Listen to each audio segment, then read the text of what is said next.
हाँ, हम कहाँ थे? ठीक है, तो सेंडर बोलते हैं कि न्याय जो है कोई मूल्य नहीं है, कोई वैल्यू नहीं है, ये क्या है, प्रतिकारात्मक सद्गुण है। तो उन्होंने बोला कि सद्गुण है, बताइए, समझ में नहीं आया कि आप क्या कहना चाहते हैं। तो उन्होंने बताया कि न्याय की मांग वहां होती है यदि कोई आपसे न्याय मांग रहा है या किसी सोसाइटी में न्याय की जरूरत है।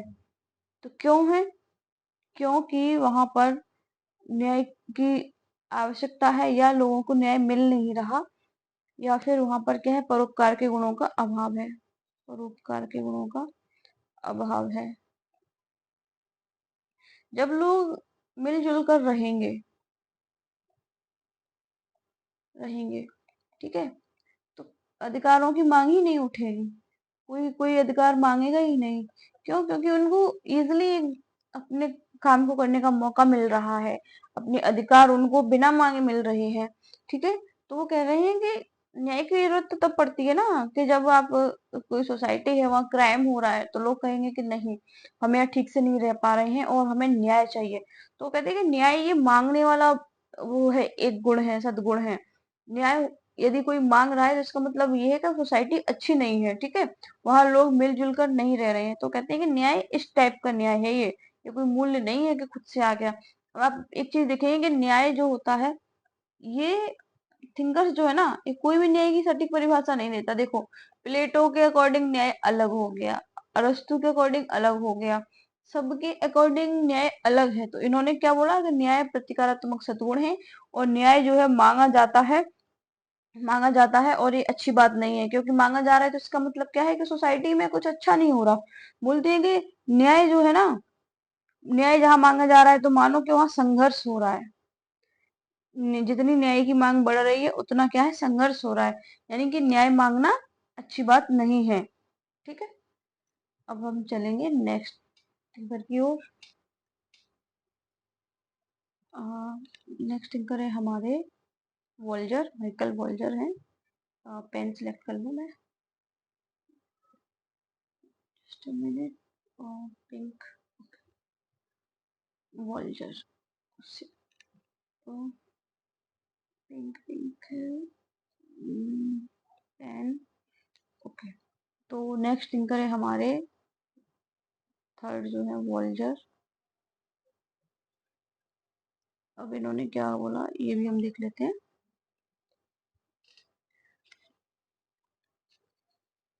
और 1935 के आसपास इन्होंने अपने विचार दिए साम्यवाद से रिलेटेड। और इन्होंने क्या किया, एक सिद्धांत दिया, उसको बोलते हैं, न्याय का सिद्धांत था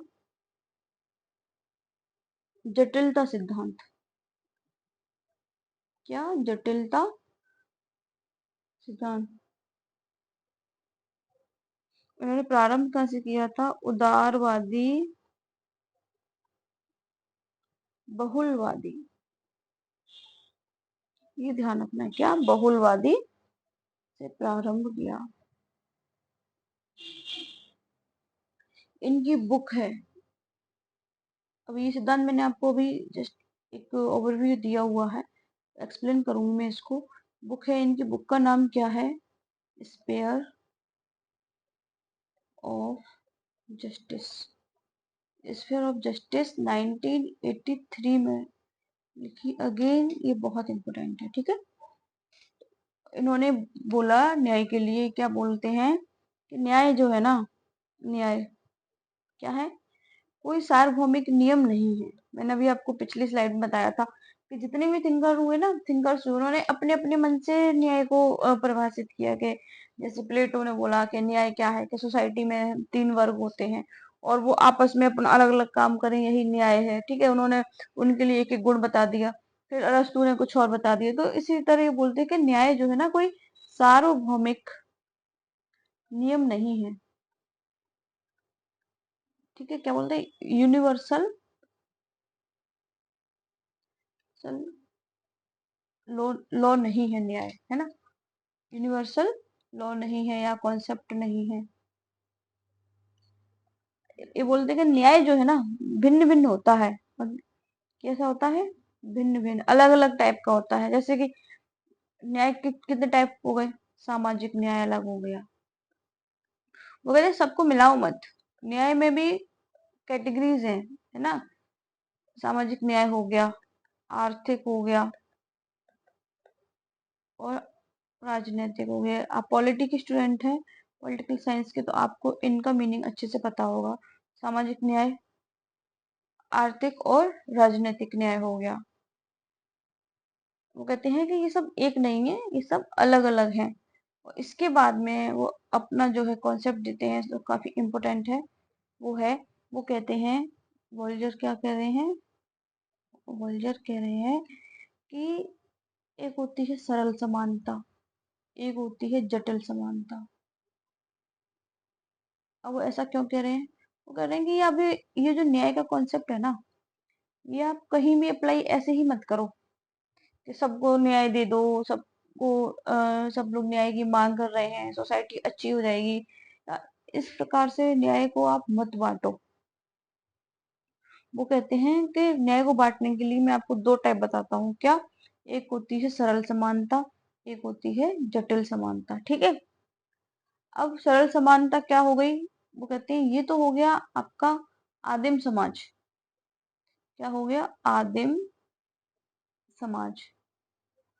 सरल समानता जो है आदिम समाज हो गई, और जटिल समानता जो है ये वर्तमान हो गया। मैंने आपको जब लेक्चर स्टार्ट किया था, तभी मैंने आपको बताया था कि फर्डिनेंड टोनीज जो थे, उन्होंने क्या बोला था? एक होता है बद्ध समाज, एक होता है संघ समाज। तो बद्ध समाज है वो कैसा था? आदिम समाज था। आदिम समाज में क्या हो रहा था? आदिम समाज में लोग नेचुरली एक दूसरे के साथ रह रहे थे, यानी कि वो कहीं ना, वो स्वजन थे, वो कहीं ना कहीं रिलेटिव्स थे, और उनके संबंध कैसे थे? स्थायी थे। तो कहते हैं कि ये तो सरल समाज हो गया, यहाँ पे तो सभी लोग एक जैसे हैं, हो सकता है सबकी डिमांड्स भी सेम होंगी, है ना, क्योंकि सभी लोग एक दूसरे से रिलेटिव हैं, है ना, रिलेशन है एक दूसरे से लोगों का, तो उनकी जो आवश्यकता है, नीड्स है, वो भी सेम होंगी। वो कहते हैं लेकिन वर्तमान में हमें ये कॉन्सेप्ट नहीं लागू करना है। वर्तमान में जटिल समानता का सिद्धांत उन्होंने दिया कि वर्तमान में क्या है? जटिल समानता को आपको लेके चलना पड़ेगा, ये क्या होती है, और या फिर इसका कॉन्सेप्ट उन्होंने क्यों दिया? वो कहते हैं कि जो भिन्न भिन्न सामाजिक वस्तु है ना, सामाजिक जीवन के भिन्न भिन्न क्षेत्रों में वितरण के लिए बनी है। वो कहते हैं कि अब ऐसा नहीं है कि मान के चलो कोई एक पुअर फैमिली है, उसके खेत में फसल नहीं हुई, ठीक है, तो उसको नीड है गेहूं की खाने के लिए।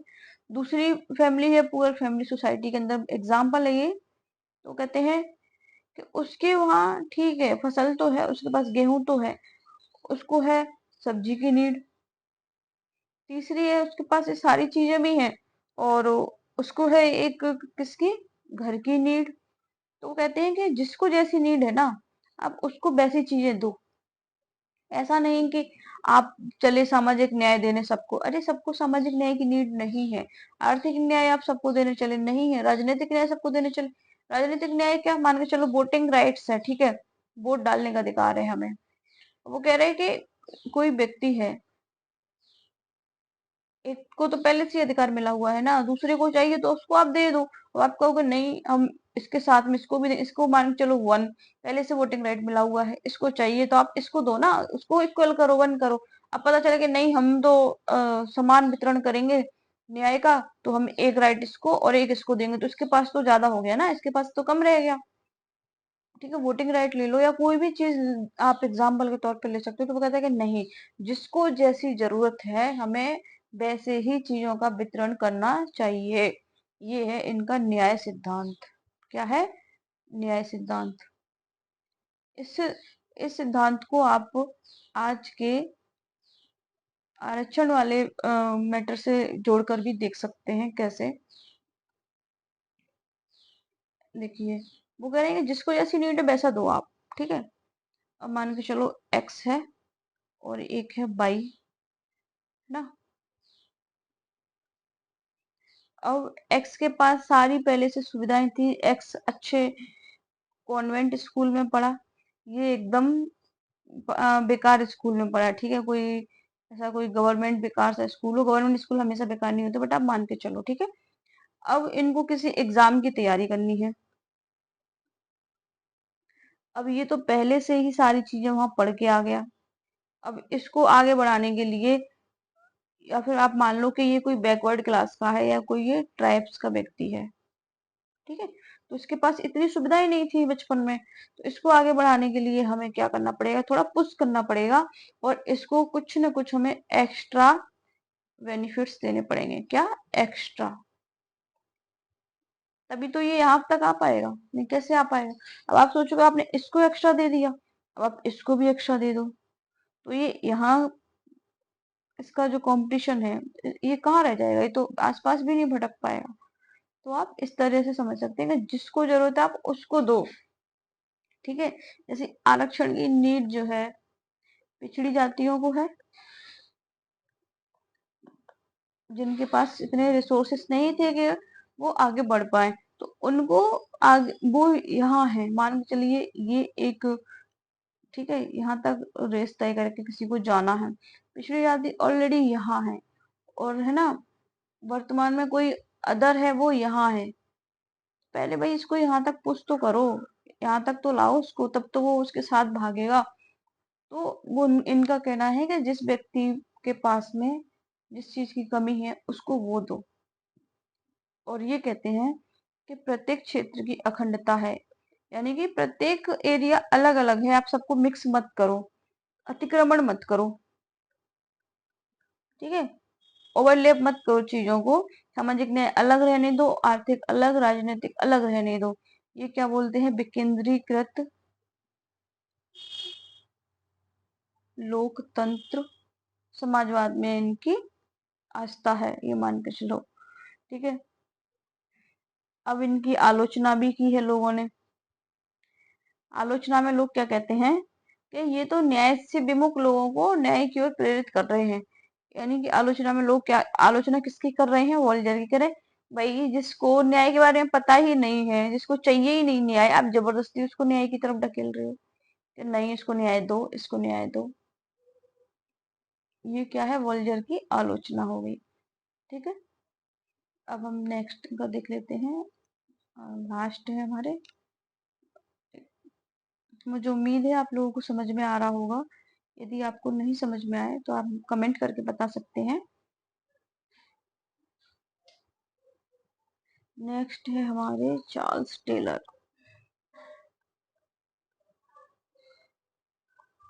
चार्ल्स टेलर, चार्ल्स टेलर को तो आप जानती होंगे, इन्होंने भी साम्यवाद का सिद्धांत दिया हुआ है। तो सबसे पहले इनकी बुक देखेंगे हम। बुक है इनकी फिलोसॉफिकल पेपर्स, लिखी इन्होंने 1985 में। इन्होंने क्या किया, अब मैंने आपको बताया था, कोई भी थिंकर होता है ना, कोई भी थिंकर हो, विचारधारा हो, कॉन्सेप्ट हो, वो पहले वाले या कॉन्सेप्ट या विचारधारा से थोड़ा बहुत जो है प्रभावित रहता ही है, उसका इम्पैक्ट रहता ही है। तो ये क्या, इनका किस पे है, इनका मतलब इन पर किसका इम्पैक्ट है, मैकिंटायर का, ठीक है। इन्होंने क्या किया, मैकिंटायर के दृष्टिकोण की पुष्टि करी, ठीक है, कि हाँ ठीक है मैकिंटायर ने सही कहा। मैकिंटायर ने क्या कहा आप बताओ, उन्होंने नैतिक आधार पर बल दिया। क्यों, नैतिकता कहाँ से मिलेगी, सोसाइटी से मिलेगी, ऐसा बोला था।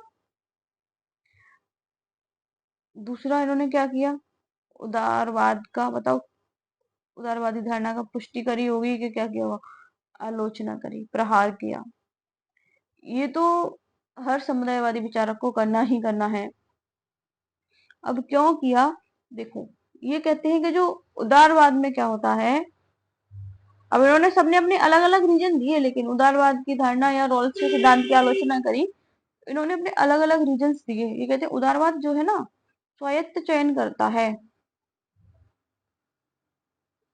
यानी कि कोई भी चीज को चुनने का व्यक्ति सेल्फ चुनता है।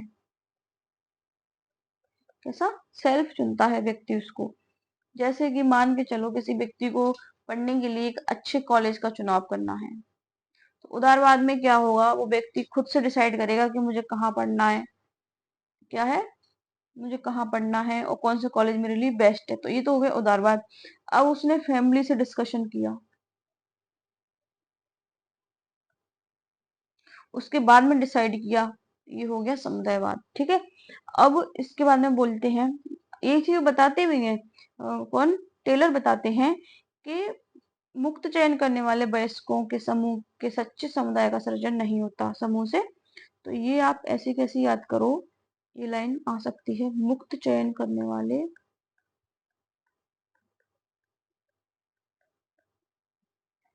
वयस्कों के समूह से सच्चे समुदाय का निर्माण नहीं होता। इसका क्या मतलब है? इसका मतलब है, वो कहते हैं कि जहाँ व्यक्ति खुद की ही मर्जी चला रहा है, खुद से ही सारी चीज डिसाइड कर रहा है, कुछ भी उसको चुनना है, उसमें वो किसी की राय नहीं ले रहा, खुद से कर रहा, तो क्या है, वो एक सच्चा समुदाय है ही नहीं वहाँ। वो तो क्या कर रहा है, उदारवादी व्यक्ति हो गया, सिर्फ अपने ही बारे में सोच रहा है। उन्होंने बोला है कि हमेशा कोई भी चीज है, जैसे कि आप मान के चलिए, जब हम शॉपिंग के लिए जाते हैं, इसको ऐसे समझो आप, ठीक है, मान के चलिए मिस रीमा जो है शॉपिंग के लिए गई, और वहां उन्होंने एक बार में कोई चीज पसंद कर ली। ठीक है, क्या कर लिया, पसंद कर लिया। क्या ये पॉसिबल है? वैसे तो बहुत ही कम पॉसिबल है एक बार में पसंद हो जाए कोई शॉपिंग पे जाए तो, लेकिन चलो कर ली। और घर आके उनको समझ में आया कि नहीं, ये मैंने जल्दबाजी में अकेले अकेले डिसीजन ले लिया, अब ये मुझे पसंद नहीं आ रहा। फिर वो क्या करेंगी, उसको रिटर्न करने जाएंगी। फिर एक ऑप्शन और है रीमा के पास कि वो अपनी फ्रेंड को बोले, अपनी फ्रेंड्स को बोले कि मेरे साथ चलो। अब वो भी चल दी उनके साथ शॉपिंग पर। ठीक है, अब बताइए, अब कोई चीज उनको पसंद करना है, पहले तो सिर्फ रीमा का दिमाग यहाँ लग रहा था ना, अब उसकी फ्रेंड का भी लग रहा है। ठीक है, उनकी फ्रेंड का दिमाग भी यहाँ लग रहा है, तो वो उसके सारे प्रोस कॉन्स जो है इजिली आइडेंटिफाई कर पा रही हैं। और इसके बाद वो कोई भी चीज लेकर आएंगी, वो कैसी होगी, परफेक्ट होगी। उसको रिटर्न करने के चांसेस जो है काफी कम होंगे। ये मैंने आपको समझाने के लिए बस लिखा है, आप ऐसे समझो। तो इनका कहना यही है कि जो व्यक्ति खुद से डिसीजन ले रहा है, उसके अलावा ऐसा डिसीजन या ऐसा कोई भी चीज को चुनना जो बहुत लोगों ने मिलकर की हो, वो ज्यादा सही रहेगी, या उसके सफल होने के चांसेस ज्यादा हैं। तो इन्होंने क्या किया, उदारवाद का तो खंडन कर दिया।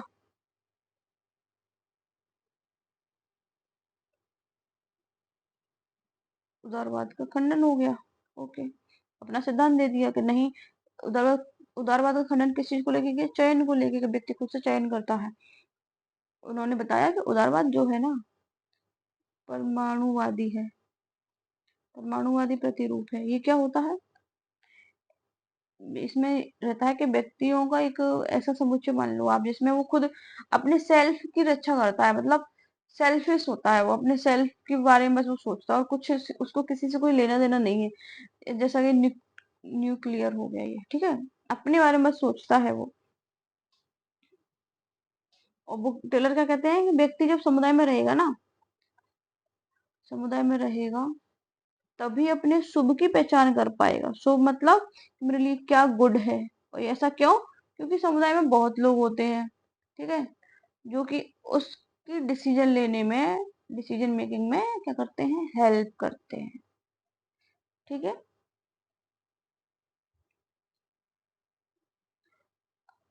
ये तो इन्होंने जो जो बोला वो हो गया।